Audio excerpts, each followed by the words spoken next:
Good day, Crime Talk aficionados. This is Scott Reisch of Crime Talk. Thanks for watching. We are back to our regular program today. First on the docket, Chad Daybell's attorney said the prosecution hasn't proven conspiracy. Second, a Georgia prosecutor wants an ex-cop thrown in jail for taking a vacation. Next, a man takes a ride on the hood of an 18-wheeler for 9 miles. The police in Aurora, Colorado say, "I'm sorry." And finally, our dumb criminal contestant of the day. Let's talk about it.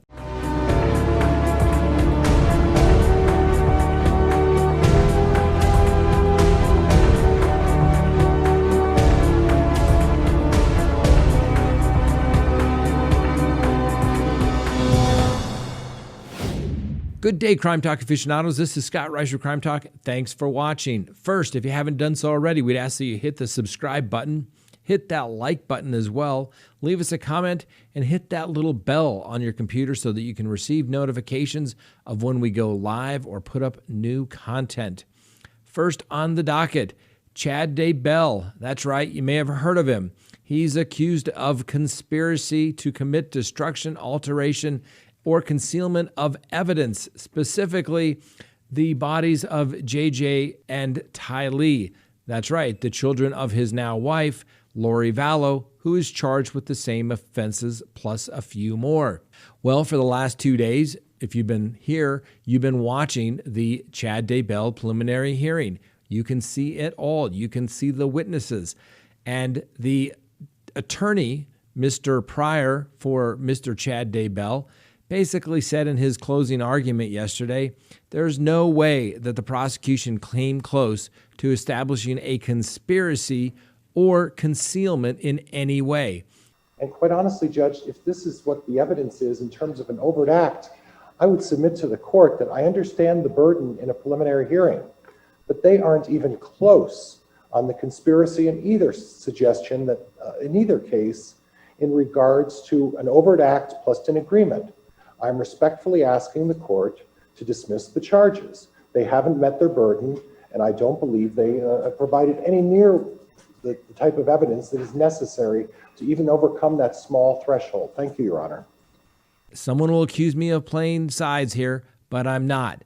The prosecution did a very good job of presenting their evidence. It's a preliminary hearing. It's a much lower standard of proof. However, the evidence was not particularly overwhelming in the ears and eyes of this humble little street attorney, all right? There's nothing establishing when this conspiracy took place. A couple of phone calls where Chad Daybell does very little talking and sounds a little dejected that they're actually searching the property may not be enough to get the government over their hurdle of proof beyond a reasonable doubt. Now, don't get me wrong. Do I think a jury can convict based upon the evidence they have? Yes, I do. Was it particularly overwhelming? Not really. I was expecting maybe something a little bit more, an admission, a statement that they knew the bodies were there.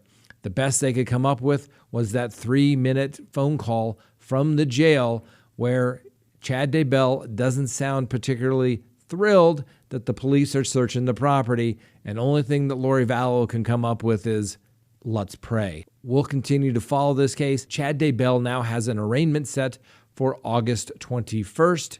We'll see if he enters into a plea or sets the matter for a jury trial. Lori Vallow has a preliminary hearing set for Monday, August 10th at 9 a.m. We'll see if her attorney goes forward with the preliminary hearing or waives the preliminary hearing in light of the fact that her now husband, Chad Daybell, and his attorney did a pretty decent job of conducting some discovery as well as making a few points laying out a potential defense. We'll have to wait and see. Next on the docket, do you remember this guy? That's right, now former police officer Garrett Rolfe. He is charged in the fatal shooting of Rayshard Brooks. He's the police officer who shot Mr. Rayshard Brooks on a DUI stop in a Wendy's parking lot in Georgia. Mr. Brooks ran, and ultimately then Officer Rolfe shot him in the back as he was running away. The mayor of Atlanta fired Mr. Rolfe almost immediately.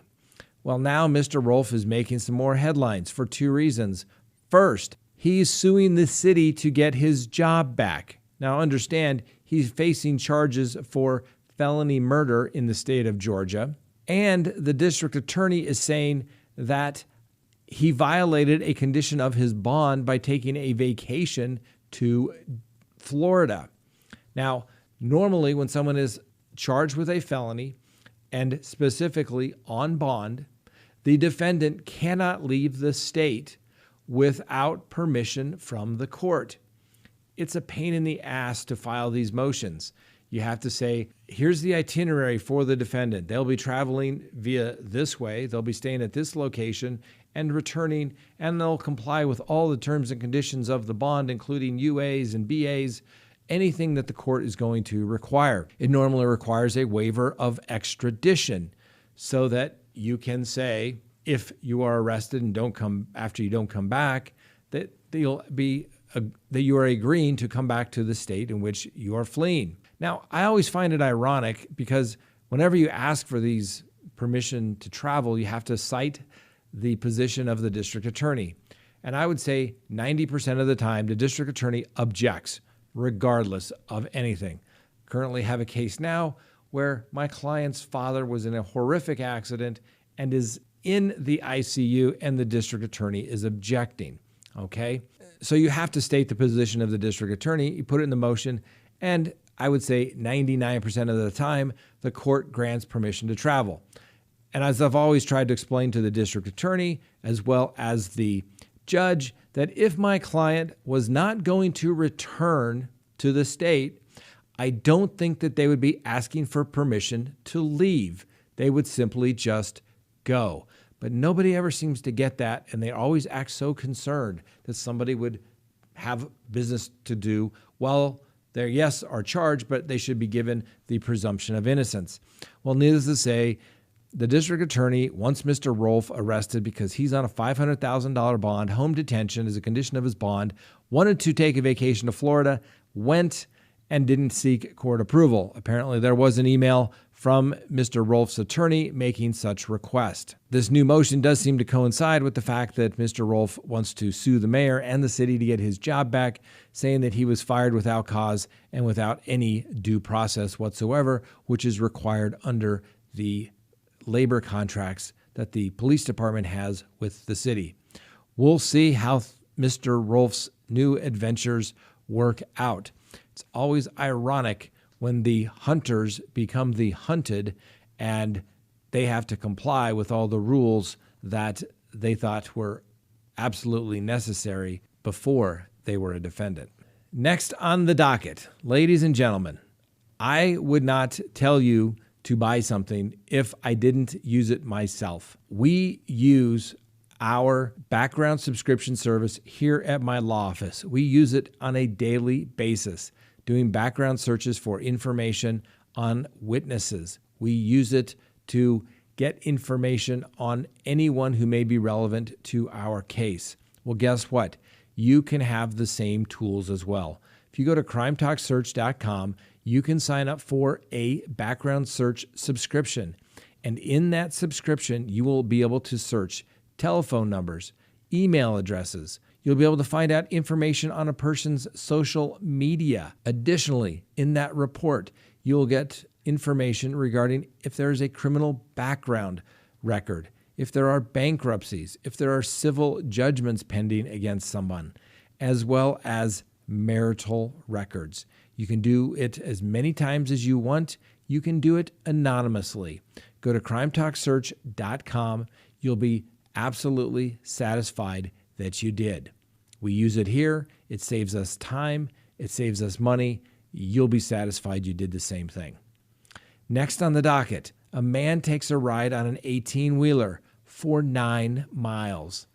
Take a look at this video, ladies and gentlemen. The Florida Highway Patrol said that a man clung to the truck for 9 miles before troopers caught up with him and pulled the truck over. The unidentified man was taken to the Wellington Regional Hospital for evaluation. And that's where the entire story began to unfold. According to police reports, the unidentified man had been driving a white Toyota SUV southbound on the I-95 turnpike when, according to his passenger, he began behaving strangely. The man pulled off the highway at the Boynton Beach exit, stopping on the ramp, and got out of his vehicle. The unidentified man then flagged down a semi-tractor trailer. The driver pulled over thinking that the man needed assistance. Instead, he climbed up on the tractor trailer, slamming the windshield. The driver of the truck panicked, said that he hit the gas and drove a little erratically himself, trying to shake this man off on what was captured on cell phone by a gentleman by the name of Eric Morales. As Morales drives by, the man can be heard yelling, "Call for help. Call the police."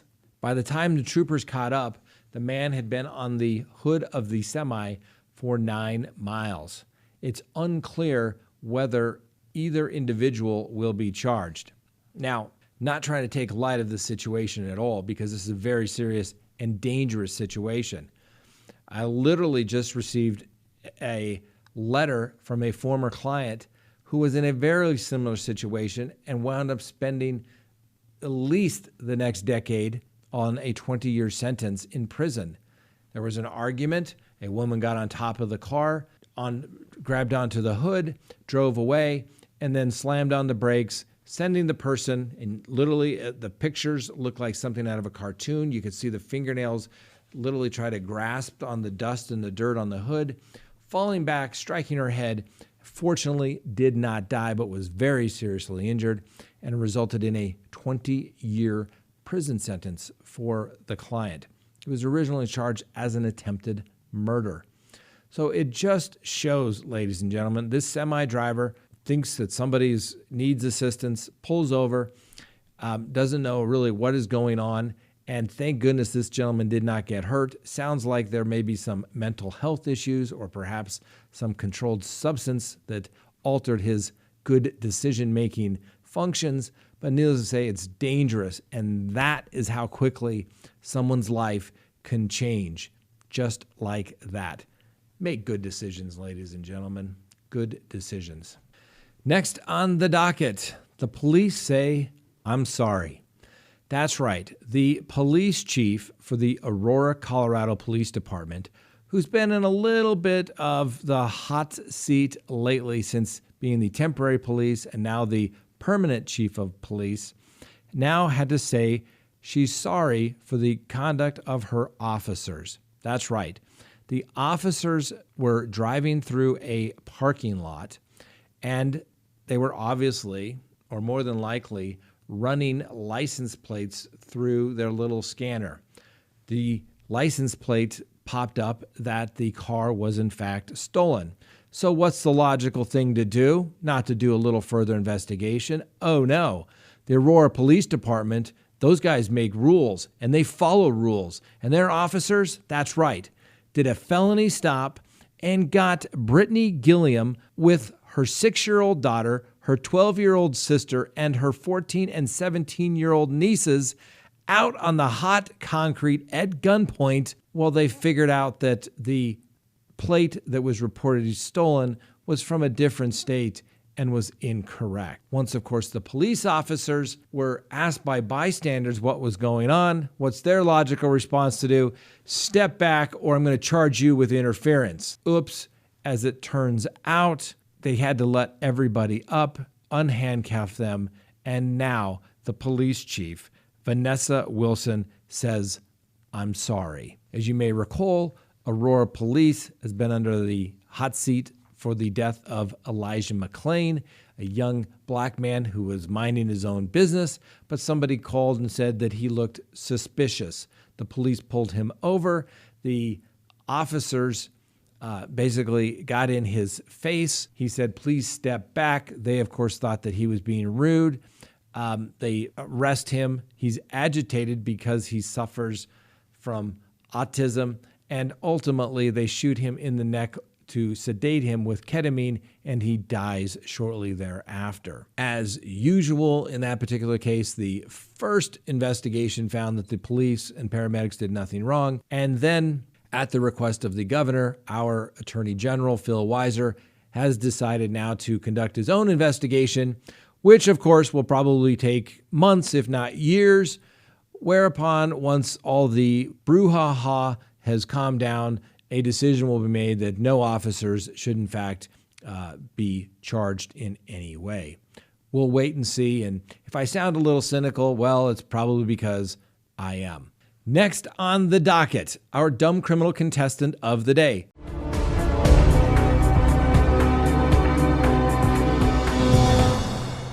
Now, since we had such a busy docket the last couple of days of bringing you the Chad Daybell preliminary hearing, both Monday and Tuesday, and then going live and then doing Patreon, we didn't have time to announce the dumb criminal contestant of the week winner.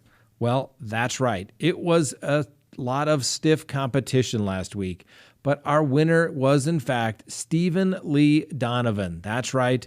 The pizza guy who went down to the store where he was caught pleasuring himself by an off-duty police officer.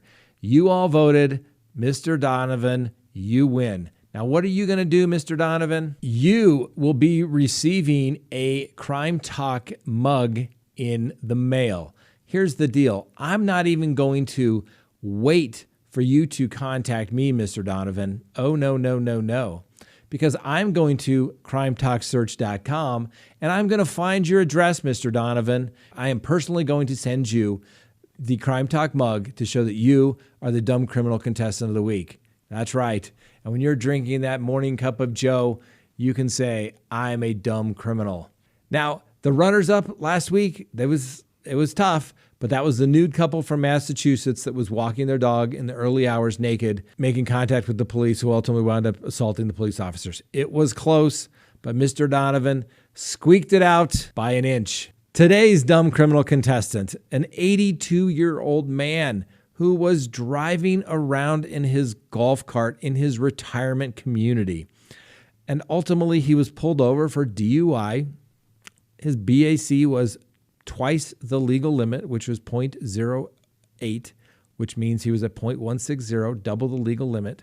Mr. Kerry Devan, a former IBM manager, ultimately had police contact when he wrecked his ride Thursday. It was a one-cart accident less than a mile from his home, and as I stated, he was charged with DUI. But upon further questioning, Mr. Devan has a defense. And it is a new defense that I have yet to hear anything about, but it's called the Trump defense.